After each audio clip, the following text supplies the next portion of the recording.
Hello students, welcome to Bengali medium. আজকে আমরা করব ক্লাস 8-এর মিশ্রণের 8 নম্বর অঙ্কটি। আগের 7টি অঙ্ক অলরেডি চ্যানেলে আপলোড করা আছে, তোমরা যদি না দেখে থাকো তাহলে ডেসক্রিপশন বক্সে লিঙ্ক দেওয়া থাকবে, তোমরা সেখান থেকে গিয়ে দেখে নিতে পারো। তো 8 নম্বরের অঙ্কটাতে বলছে, রেশমি খাতুন 3টি সমান মাপের গ্লাস শরবত পূর্ণ করেছে। এই 3টি গ্লাসের শরবতে জল ও সিরাপের পরিমাণের অনুপাত যথাক্রমে 3:1, 5:3 ও 9:7। আমি এই 3টি গ্লাসের শরবত একটি বড় পাত্রে ঢাললাম। হিসেব করে দেখি ওই নতুন পাত্রে জল ও সিরাপের অনুপাত কি হলো। তাহলে সবার প্রথমে আমাদেরকে যেটা বার করতে হবে, প্রত্যেকটা গ্লাসের ক্ষেত্রে জল আর সিরাপের আনুপাতিক ভাগহার, তারপরে জলের আনুপাতিক ভাগহারগুলোকে যোগ করে দিতে হবে এবং সিরাপের আনুপাতিক ভাগহারগুলোকে যোগ করে দিতে হবে। এইভাবেই আমাদেরকে করতে হবে। তো চলো শুরু করা যাক। প্রথমে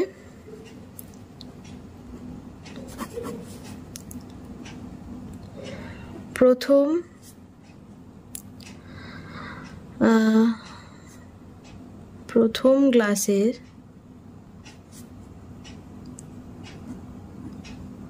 জল ও সিরাপের পরিমাণের অনুপাত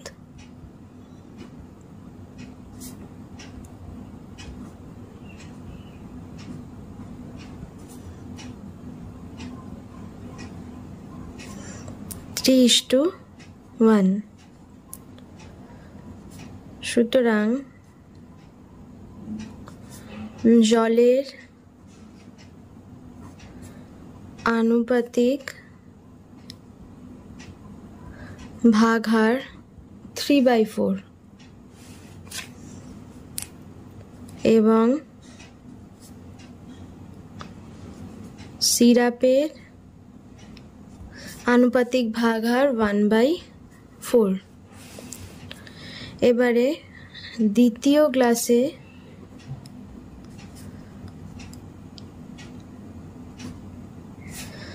জল ও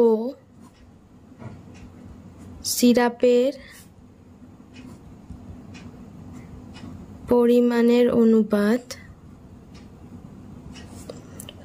5:3। সুতরাং জলের আনুপাতিক ভাগহার 5/8 এবং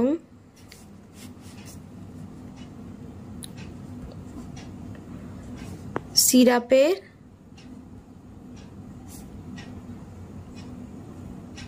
আনুপাতিক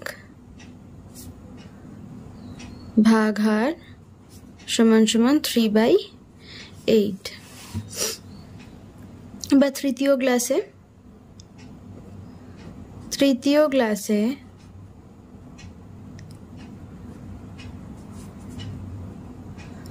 জল ও সিরাপের অনুপাত 9:7। তাহলে সুতরাং জলের আনুপাতিক ভাগহার 9/9 + 7 অর্থাৎ 16 এবং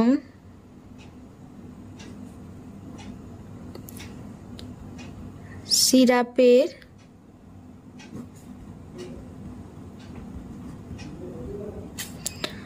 আনুপাতিক ভাগহার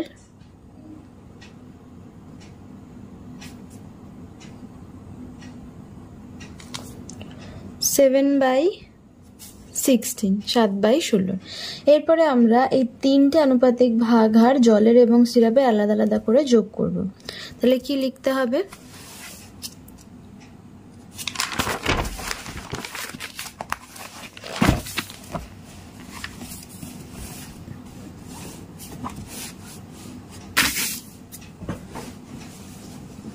এখানে আমরা লিখব, এই 3টি গ্লাসের শরবত একটি নতুন পাত্রে ঢেলে দিলে নতুন পাত্রে জলের পরিমাণ ও সিরাপের পরিমাণ।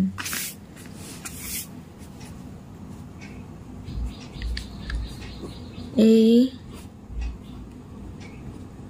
তিনটি পাত্রের শরবত একটি নতুন পাত্রে ঢেলে দিলে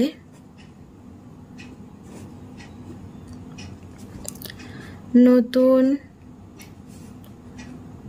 পাত্রে জলের পরিমাণ হবে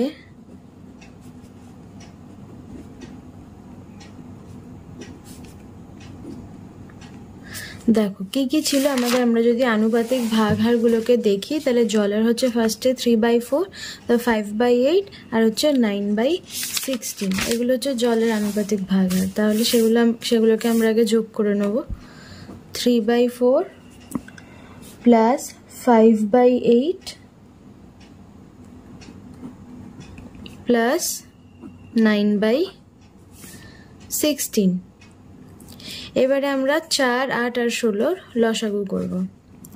4, 8, 16, 4 দিয়ে যাবে, 4 একে 4, 4 দুগুণে 8, 4 4 16, এটা আবার 2 দিয়ে যাবে, তাহলে 2 একে 2, 2 দুগুণে 4, তাহলে আমাদের লসাগু কি দাঁড়াবে 4 × 2 × 2, অর্থাৎ 4 দুগুণে 8, 8 দুগুণে 16, 16 হবে আমাদের লসাগু।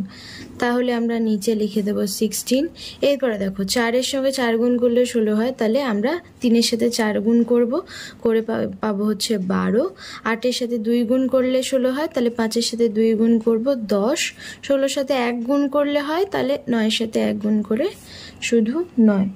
তাহলে আমাদের এটা কি দাঁড়াচ্ছে, যোগফলটা কি দাঁড়াচ্ছে 12, 10 আর 9, তার মানে 31।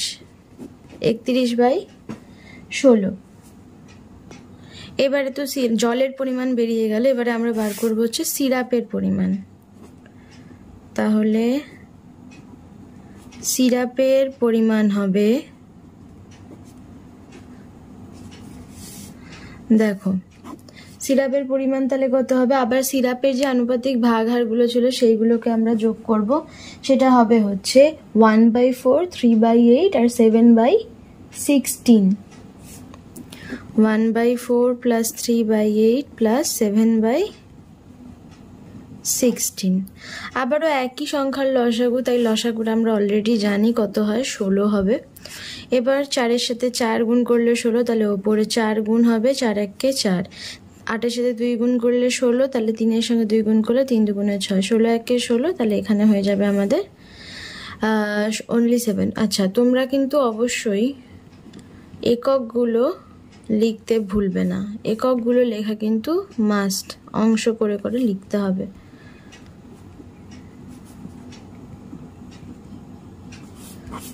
এখানেও তাই অংশ। এরপর দেখো এখানে যদি আমরা 4, 6 আর 7, 4, 6, 7 যোগ করলে কত হচ্ছে আমাদের 17, 17/16 অংশ। এবার আমাদেরকে চেয়েছে কি, আমাদেরকে চেয়েছে হচ্ছে অনুপাত কত হবে, নতুন পাত্রে জল ও সিরাপের অনুপাত কত হবে। তাহলে লিখবো আমরা নতুন পাত্রে, সুতরাং